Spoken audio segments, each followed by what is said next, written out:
Estamos estudando Gênesis capítulo 5, falando sobre os descendentes de Adão a partir da linhagem de Sete, aquele filho que substituiu Abel, o qual foi morto por Caim. Passaremos agora a focar no versículo 16 em diante. Antes, porém, dê uma pausa no vídeo, faça sua oração, peça a iluminação do Espírito Santo para entender o que eu vou dizer aqui e volte para prosseguirmos com o estudo. Se você gosta de assistir aos vídeos do canal, por favor, inscreva-se, comente, compartilhe e deixe o seu gostei. Vamos lá, Gênesis 5, versículo 16. Depois que gerou a Jared, viveu Maalalel 830 anos e teve filhos e filhas. Esse Maalalel diz aqui que ele viveu mais 830 anos depois que gerou Jared. E durante esse período de 830 anos, ele teve outros filhos e filhas. Essa repetição de que os descendentes tiveram outros filhos e filhas é só para deixar claro que o número de pessoas foi muito maior do que a gente pensa. Não imagine que os descendentes de Caim foram só aqueles que estão em Gênesis 4, assim também como os descendentes de Adão através de Sete tenham sido só aqueles citados em Gênesis 5, aqui neste capítulo que estamos estudando. Não, é impossível calcular o número dos descendentes de Adão surgidos antes do dilúvio. Só podemos afirmar que era gente demais. Continuando aqui, versículo 17. Todos os dias de Maalalel foram 895 anos. E morreu. Interessante é que esse Maalalel, ele não chegou a viver 900 anos. O número total de anos de sua vida foram 895. Por 5 anos, ele não viveu 900 anos. Que período foi esse de vida dele, professor? Ele viveu de 3.779 a.C.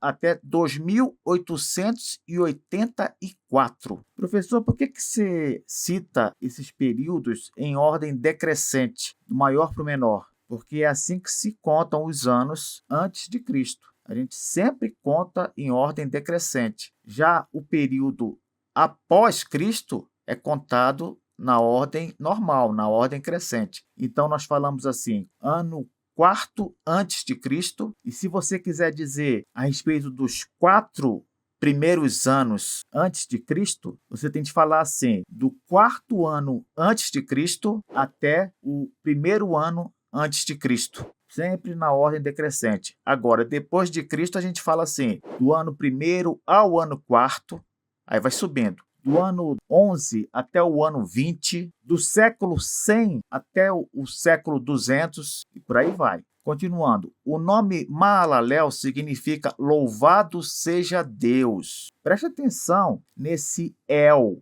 no final do nome dele.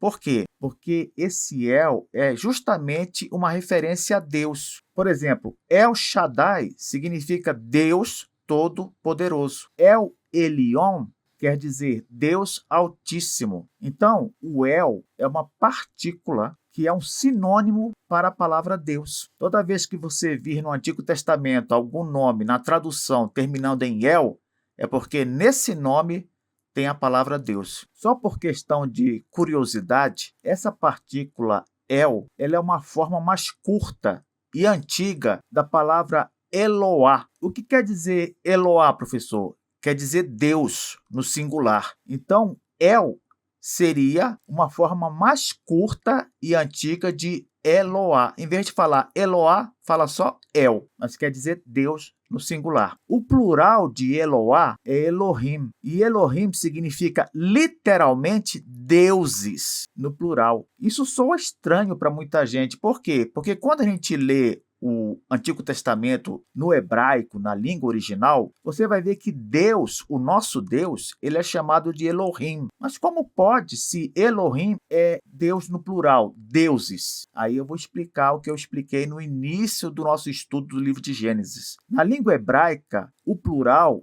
ele tem valor superlativo. Como assim? Às vezes você quer dar uma ideia de algo grande, maior, em vez de mencionar essa palavra no superlativo, você usa o plural dela. Em outras palavras, deuses seria o mesmo que deusão, entendeu? para dizer Deus grandioso numa só palavra, em vez de falar Deusão, que já daria essa ideia, os hebreus eles usavam o plural da palavra. Então, deuses, Elohim, é uma maneira de dizer Deusão. Porém, o que mais chama a atenção é o seguinte: essa peculiaridade da língua hebraica, ela nos faz pensar na Trindade, não é? Porque se a intenção original era chamar Deus de Deusão, quando se usa uma palavra no plural, deuses, é impossível não pensar que a Trindade é composta de 3 pessoas e cada uma delas é Deus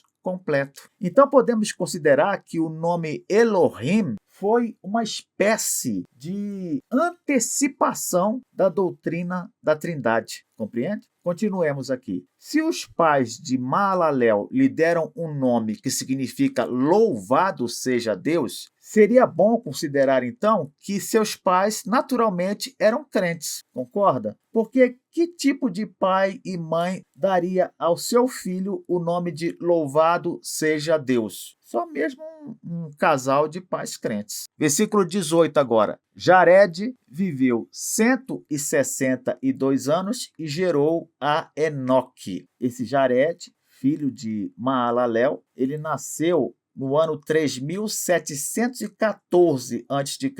e gerou Enoque quando tinha 162 anos. Que coisa, hein? Jared esperou até o seu aniversário de 162 anos para gerar Enoque. Aí você pensa assim, nossa, mas gerou Enoque tão velhinho. Não se esqueça de que esses homens, eles viviam centenas de anos. Então, completamente possível que com 162 anos ele ainda fosse um garotão. Que ano foi esse que ele gerou Enoque? Foi em 3552 a.C. Versículo 19. Depois que gerou a Enoque, viveu Jared 800 anos e teve filhos e filhas. Então, nesses 800 anos depois que gerou Enoque, Jared, como todos os demais descendentes de Sete, gerou outros filhos e filhas, a respeito dos quais nada é dito aqui em Gênesis 5. É por isso que mais à frente eu vou comentar sobre esses filhos e filhas que não são explicados. Aguarde. Versículo 20. Todos os dias de Jared foram 962 anos e morreu. Então, anote aí. Jared viveu de 3714 a.C. até 2752. Curiosamente, o nome Jared significa descida. E aí vem a pergunta, por que lhe foi dado tal nome? Nós temos 2 possibilidades aqui. A primeira, é possível que nos dias imediatamente anteriores ao nascimento de Jared, tenha se iniciado um notório declínio moral entre os homens, entende? É como se a moralidade tivesse caído tanto, houve uma descida na moralidade de tal forma que os pais de Jared resolveram lhe dar esse nome para marcar esse momento na história do povo de Deus. Um momento em que o mal começou a tomar uma dianteira impressionante. Agora é importante dizer também que esse Jared, cujo nome significa descida e pode ser uma referência à descida moral da humanidade, ele teve o Enoque, que vai ser um homem que será conhecido por sua relação com Deus. Então, ainda que o mundo caia em grande pecado e vejamos um declínio notório da humanidade, Deus sempre terá os seus escolhidos no meio deste mundo mau. Enoque foi nascer justamente de Jared, que significa descida. Outra possibilidade para ele ter recebido esse nome de descida seria uma tese defendida por alguns judeus desde os tempos antigos. Que tese é essa? É a ideia de que anjos maus ou demônios teriam descido à terra em um período anterior ao chamado de Noé para construir a arca. Você entendeu o que eu falei? Alguns estudiosos hebreus, desde a antiguidade, defenderam a ideia de que anjos maus desceram a este mundo e conviveram com os seres humanos por um período anterior ainda ao chamado de Noé para construir a arca. Professor, qual desses dois teria sido realmente o caso que deu origem ao nome de Jared? Olha, eu acho que as duas alternativas são possíveis. E eu digo mais, uma não anula a outra. Como assim? Eu creio que tanto houve um declínio moral da humanidade, como também esses demônios desceram à Terra e conviveram um período com os seres humanos. Eu acho que as duas coisas aconteceram. Com respeito a essa descida dos demônios, nós falaremos mais sobre o assunto quando estudarmos Gênesis capítulo 6. Ficaremos então por aqui e continuaremos na próxima aula.